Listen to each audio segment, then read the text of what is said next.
Vote चोर, गद्दी छोड़। आज प्रधानमंत्री जी आए केवल जुमलों का बारिश करके गए हैं।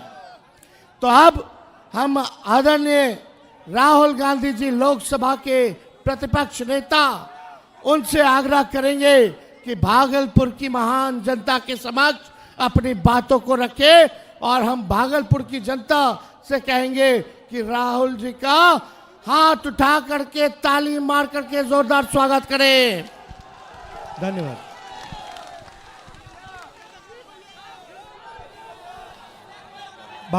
भागलपुर की जनता, आप सबको यहाँ मैं स्वागत करता हूँ। आपने एकलव्य की कहानी सुनी है? सुनी है नहीं सुनी है? सुनी है। उसका अंगूठा काट दिया था, है ना? अग्निवीर आपने सुना है? सुना है? अच्छा, अग्निवीर आपको अच्छा लगता है? तो आज जब मैं यात्रा पे निकला, मुझे रास्ते पे अमरनाथ अग्निवीर मिले। जरा खड़े होना अमरनाथ। ये देखिए, ये अमरनाथ है, ये अग्निवीर था, ठीक है। अब मैं, अच्छा ठहर जाओ, मगर ये मैं पहले इसकी बात बताता हूं, फिर आपके बताएंगे।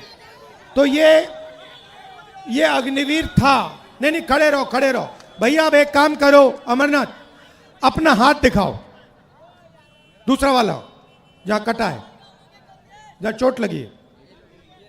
हाँ, ये वाला दिखाओ, ये दिखाओ, ठीक से दिखाओ। ये है नरेंद्र मोदी का काम। अब आप पूछो क्या, ये आपको बताएंगे।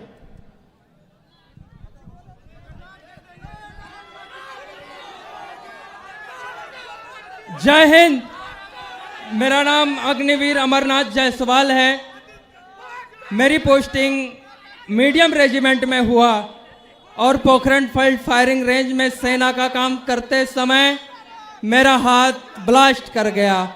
अगर फोर्स मेरी तरफ होता तो शायद आज इस दुनिया में मैं नहीं रहता, लेकिन बारूद का प्रेशर मेरी तरफ ना हो के अपोजिट साइड था और मैं सुरक्षित बच गया। पर मेरे हाथ का एक उंगली काटना पड़ा और इस हाथ की सारे नसें कमजोर पड़ चुकी हैं। ये अग्निवीर में जाने के बाद 2 साल सर्विस करने के बाद मुझे वापस घर भेज दिया गया। मैं पूछूं मेरी गलती क्या थी? मेरे लिए भी वही पीतल की गोलियां होती हैं जो परमानेंट सिपाहियों के लिए। आप अपने देश के दुश्मनों से कहना कि वो हमारे लिए बारूद बदल दें, गोलियां बदल दें, क्योंकि आपने सेना बदल दी।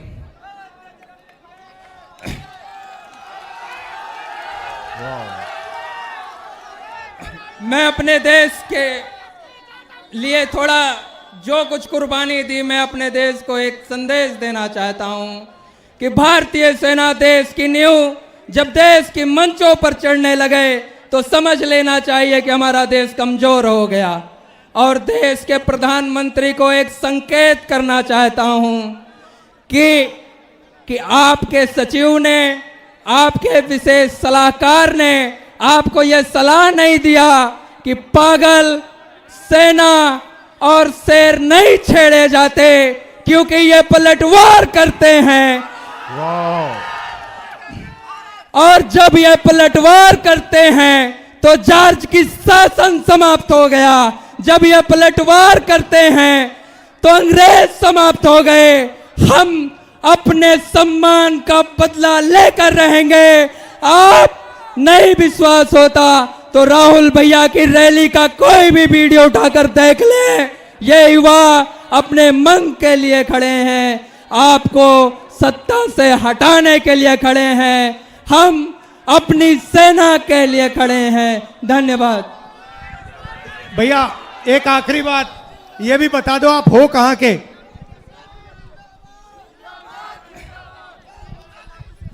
मैं अयोध्या निवासी हूं।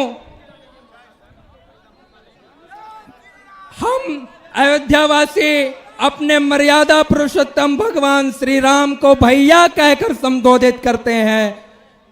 मैं अयोध्यावासियों को एक संदेश देना चाहता हूं कि हमारे भैया भगवान श्री राम अयोध्या में हैं या नहीं, लेकिन वर्तमान समय में एक हमारा भाई, हमारा भैया दिल्ली में है जो हमारी बातों को सुनता है। साथियों, धन्यवाद।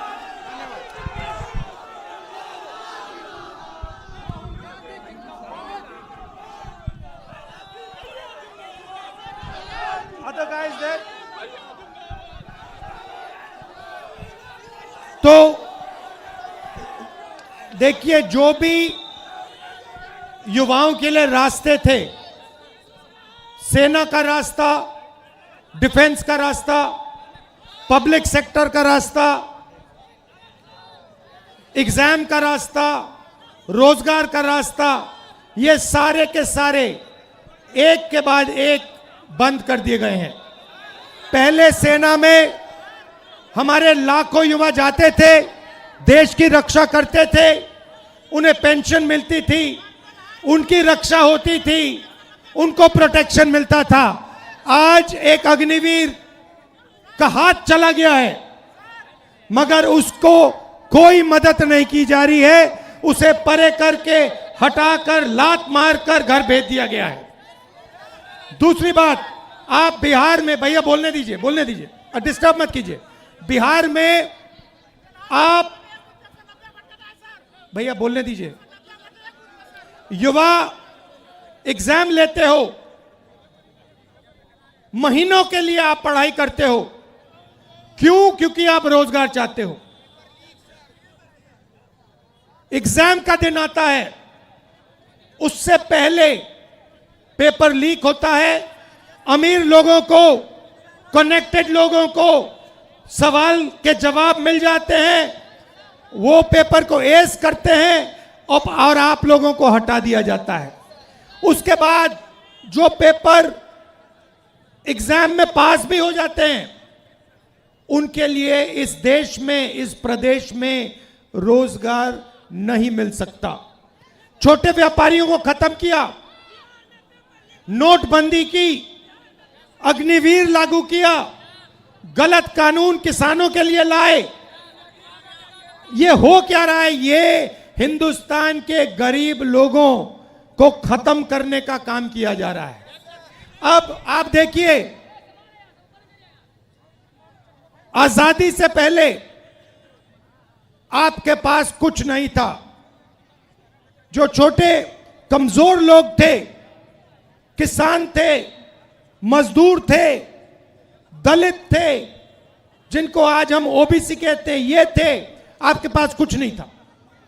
दलितों को कहा जाता था कि तुम्हें हम छुएंगे नहीं, अनटचेबिलिटी। करोड़ों लोगों को हर रोज हिंदुस्तान में कहा जाता था कि तुम्हें हम छुएंगे नहीं। परछाई पड़ती थी, परछाई पड़ती थी तो कहते थे नहीं, परछाई तक नहीं पड़ सकती थी। जो ओबीसी कहलाते हैं, आपको दबाया जाता था। आप भूल गए हो, शायद आप भूल गए हो, मगर आजादी से पहले आपको दबाया जाता था, आपको मौका नहीं दिया जाता था। आजादी के बाद, कॉन्स्टिट्यूशन दो मुझे भाई, अलंकार, संविधान दो।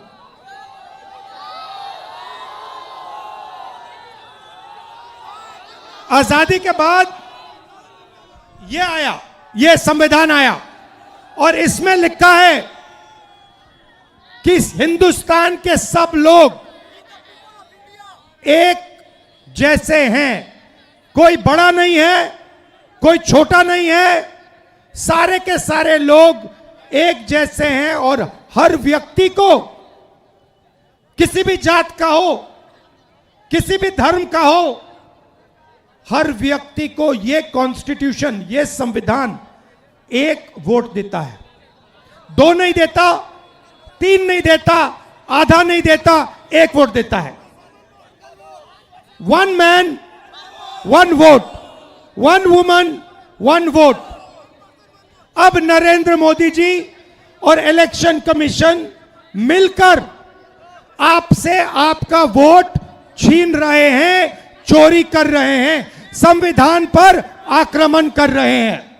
यह संविधान अंबेडकर जी के खून पसीने से बना, महात्मा गांधी, जवाहरलाल नेहरू, सरदार पटेल, सुभाष चंद्र बोस, इनके खून से बना है।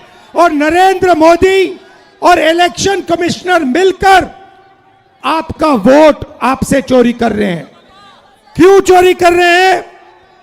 क्योंकि वो जानते हैं कि आपकी शक्ति, आपकी आवाज इस संविधान में है और आपकी आवाज, आपकी शक्ति वोट से सुनाई देती है। आप देखिए यहां पे इन्होंने लाइट ऑफ कर दी, लाइट काट दी, देखा आपने? लाइट काट दी, मगर ये सोचते हैं कि लाइट काटने से आवाज बंद हो जाती है। आवाज नहीं बंद होती, आवाज अंधेरे में सुनाई देती है। और इसीलिए ये आपकी आवाज को बंद करने की कोशिश कर रहे हैं, कह रहे हैं कि भैया आपका जो हक है, जो वोट है, वो आपसे ले लेंगे। महाराष्ट्र में चोरी किया, हरियाणा में चोरी किया, कर्नाटक में चोरी किया, अब बिहार आए हैं और बिहार में इस यात्रा ने इनको मैसेज दिया है, भागलपुर ने, गया ने, पटना देगा कि बिहार में एक वोट चोरी नहीं होने देंगे। एक वोट चोरी नहीं होने देंगे। आज मेरे पास एक व्यक्ति आया, मुझे वोटर कार्ड दिखाता है, कहता है राहुल जी मैंने लोकसभा चुनाव में वोट किया है, मैंने लोकसभा चुनाव में वोट किया है और अब इलेक्शन कमीशन मुझे कह रहा है कि मेरा वोट काटा जा रहा है। मुझसे पूछ रहे हैं वो मेरा वोट क्यों काटा। मैंने उनसे पूछा भैया आपका नाम क्या है, नाम क्या है, नाम बताया। फिर मैंने कहा कौन सी पार्टी के लिए वोट करते हो, कहता है कांग्रेस पार्टी। मैंने कहा समझ गए बात, क्यों काटा है आपका वोट? क्योंकि आप कांग्रेस पार्टी को वोट देते हो, आप आरजेडी को वोट देते हो, आप वीआईपी को वोट देते हो, आप सीपीआईएमएल को वोट देते हो, इसलिए आपका वोट काटा जा रहा है। सीधी सी बात है। तो मैसेज एक है, वोट चोर गद्दी छोड़, वोट चोर गद्दी छोड़, वोट चोर गद्दी छोड़। और अब वोट चोर महाराज बिहार आए, आज गया गए, गया गए और कहते हैं एसआईआर की बात करते हैं। भाइयों और बहनों, एसआईआर की बात करते हैं और मैंने जो मुद्दा उठाया, जो माधेपुरा कर्नाटक की एक विधानसभा में 1 लाख फर्जी वोट निकले, जिसके माध्यम से बीजेपी चुनाव जीती, उसके बारे में प्रधानमंत्री कुछ क्यों नहीं कहते हैं? हरियाणा के चुनाव के बारे में कुछ क्यों नहीं कहते? महाराष्ट्र के चुनाव के बारे में कुछ क्यों नहीं कहते? मणिपुर में जो हो रहा है उसके बारे में कुछ क्यों नहीं कहते?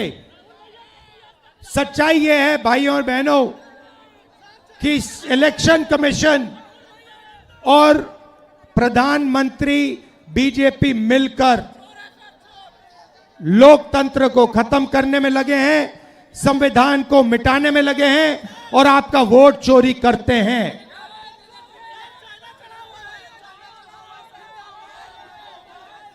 भाइयों और बहनों, आपने इस यात्रा में भाग लिया, इतनी शक्ति आपने, बिहार की युवा शक्ति आपने इस यात्रा में डाली। बारिश में, धूप में आप आए, आप हमारे साथ खड़े हुए, इसके लिए दिल से आपको धन्यवाद करता हूं। नमस्कार, जय हिंद, जय बिहार।